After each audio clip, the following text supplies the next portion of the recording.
unboxing this new vacuum. This is the Bissell Pro Power Force commercial bag vacuum. Okay.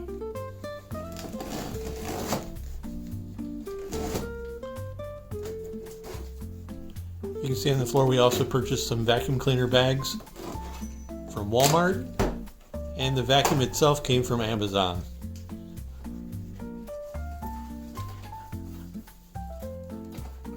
Ta-da!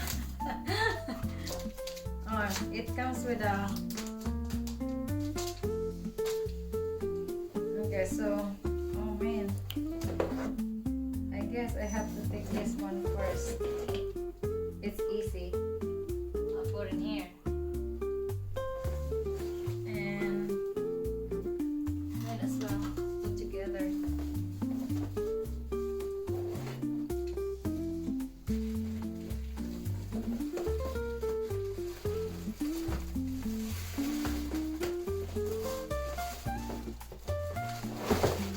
Ta-da! That's the handle. Handle. A box in a box. I think this is the vacuum.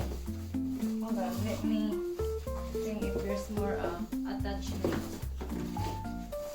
You need to dump it out? Oh, there's a cord. And the cord, it's yellow and green. It's like gender. 1, 2, 3. Ta-da! It's new vacuum. It looks like this. Like that. Let's see what's in here. The hose. Okay. Now we're just done assemble our new vacuum, and here it is. There's the hose attachment and the extension. So you just, it's easy to assemble, just follow the instruction. So now it's our first time using this. Let's try it. Ready?